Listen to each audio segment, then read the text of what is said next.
تایا کا گھر ہمارے مکان کے سامنے تھا۔ اظہر ان کا بڑا بیٹا تھا۔ وہ دادی سے ملنے ہمارے گھر آتا تھا۔ دادی بھی اس کا انتظار کرتی تھی۔ جس روز وہ نہ آتا بے چین ہو جاتی، نوکر کو بھیج کر اسے بلواتی، پھر ڈانٹتی کہ کیوں نہیں آئے، اس کا ہاتھ چومتی، باتیں کرتی۔ تب ہی ان کی تسلی ہوتی جیسے بے قرار دل کو قرار آ گیا ہو۔ دادی کا بھی عجیب رشتہ تھا۔ انہوں نے بچپن میں ہم دونوں کو پالا تھا، تبھی ہم سے ان کو بہت پیار تھا۔ وہ اظہر کو بتاتی کہ جب تم پیدا ہوئے سب سے پہلے میں نے تم کو گود میں لیا تھا۔ تم چھوٹے ہوتے اور تمہاری ماں کام میں لگی ہوتی تو تم میرے بازوؤں میں سو جاتے، پھر جب پاؤں پاؤں چلنے لگے میرے پیچھے لگے رہتے، میں تمہیں لوری سناتی اور جھولے میں سلاتی۔ دادی یہ باتیں ایسے کرتی جیسے آنکھیں بند کر کے ماضی کے سنہرے دنوں میں چلی گئی ہوں۔ اظہر ان کی باتیں سنتا لیکن اس کا دھیان میری طرف رہتا، چونکہ ہم بچپن میں ساتھ کھیلے تھے جب ہم گھر میں 2 ہی بچے تھے۔ جب دادا فوت ہو گئے تو تایا کو سامنے والا مکان مل گیا اور وہ فیملی کے ساتھ وہاں چلے گئے، جبکہ ابا نے دادی کے ساتھ رہنا پسند کیا۔ کبھی دادی اپنے دل کی خواہش بیان کر دیتی، میں اظہر کو مشل کا دلہا بناؤں گی۔ تبھی وہ کہتا، مشل دیکھو تو دادی کتنے پیارے خواب دیکھتی ہیں، ابھی تو ہم پڑھ رہے ہیں، شادی کب ہوگی، تم سے ہوگی؟ بتاؤ، میں کیا جانوں، اللہ کو پتہ ہے، میں یہ جواب دے کر ٹال دیتی۔ ہمارا BA کا رزلٹ آ گیا تو اظہر نے یونیورسٹی میں داخلہ لے لیا۔ میں نے بھی پڑھائی جاری رکھی۔ میری اظہر سے دوستی تھی، لیکن میں یہ نہیں جانتی تھی کہ اس کی وجہ سے میں ایک دن اپنی زندگی میں امید کے روشن دیے کو بجھتا ہوا دیکھوں گی۔ میرے دل میں اظہر کے لیے بہت جگہ تھی، لیکن اس کے دل میں میرے لیے کیا تھا مجھے نہیں پتا۔ جب میں 9ویں جماعت میں تھی تب سے ہی اس نے مجھے بتایا تھا کہ یہ چاہت کا جذبہ ہے۔ پاگل، تم مجھ سے پیار کرتی ہو۔ جس دن اس نے مجھے یہ بتایا تب سے اندر ایک احساس سا پلنے لگا تھا۔ پہلے تو میں اس سے یوں ہی بچپن کے لگاؤ سے ملتی تھی، بعد میں میرا دل اس کی جانب کچھ زیادہ ہی جھکنے لگا۔ کتاب پڑھتی تو اس کی صورت دکھائی دینے لگتی، خواب میں بھی وہی نظر آتا۔ میں اپنے خوابوں کا تذکرہ جب اظہر سے کرتی تو وہ بہت خوش ہوتا اور کہتا کہ تم بھی سمجھ جاؤ گی، لیکن مجھے اس بات کی سمجھ نہ آتی۔ ایک دن ہمارے بیچ سارے فاصلے مٹ گئے۔ ہم دونوں میں جو تکلف تھا وہ راستے کی دھول کی طرح غائب ہو گیا۔ ہمیں آپس میں باتیں کرتا دیکھ کر دادی اعتراض نہ کرتی بلکہ خوش ہوتی، کہتی کہ میں اگر زندہ رہی تو دیکھ لینا اظہر، مشل کو تیری دلہن بناؤں گی۔ یونیورسٹی کے 2 سال بھی پلک جھپکتے گزر گئے۔ تایا نے بھاگ دوڑ کی تو اظہر کو ایک کالج میں لیکچرار کی جاب مل گئی۔ وہ کہتا تھا کہ تم میرے لیے لکی ہو، تمہارے میرے زندگی میں آنے سے مجھے جاب مل گئی ہے۔ وہ ملازمت ملنے پر بہت خوش تھا۔ صبح وہ کالج چلا جاتا اور میں یونیورسٹی، لیکن شام کو ہم ضرور ملتے اور ایک دوسرے کو روزمرہ کے حالات سے آگاہ کرتے۔ وقت گزرتا گیا اور ہمارے روزانہ کے ملنے اور باتیں کرنے کا سلسلہ چلتا گیا۔ وقت کے ساتھ ساتھ اظہر کی محبت میرے دل میں بسیرا کرتی جا رہی تھی۔ اب مجھے ایک پل بھی اس کے بغیر چین نہ آتا تھا۔ یونیورسٹی میں بھی دل نہ لگتا۔ کبھی رشتہ داروں کے گھر جانا ہوتا تو وہاں بھی چپ بیٹھی رہتی، کسی سے بات نہ کرتی۔ میرا ہر پل صدیوں کے برابر گزرتا تھا۔ سبھی مجھ کو دیکھ کر پریشان ہوتے کہ اتنا ہنسنے بولنے والی لڑکی خاموش کیوں ہے۔ پھر اچانک ہی مجھ کو دنیا تبدیل ہوتی ہوئی محسوس ہوئی۔ اظہر مجھ سے دور دور رہنے لگا۔ پہلے وہ مجھ سے اتنی باتیں کرتا تھا اور اب سامنے آنے سے بھی کترانے لگا۔ شاید دادی نے بھی اس بات کو محسوس کر لیا۔ وہ ابا کے کان کھانے لگی کہ اظہر برسرِ روزگار ہو گیا ہے، اب جلدی سے اس کے ساتھ مشل کی منگنی کر دو، ایسے کاموں میں دیر ٹھیک نہیں۔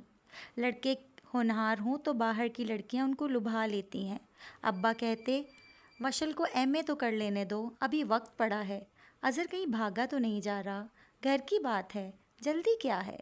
لیکن دادی ٹھیک سوچتی تھی، اظہر بدل رہا تھا۔ میں سوچ سوچ کر ہی رونے لگتی کہ اب وہ ہفتوں نہیں آتا تھا، مجھ سے بات نہیں کرتا تھا، پھر بھی اس کو فرق نہیں پڑتا تھا۔ جب اس کا سبب سمجھ میں نہ آتا سوچ سوچ کر ہلکان ہو جاتی۔ ہر وقت روتے رہنے سے سر میں درد رہنے لگا تھا۔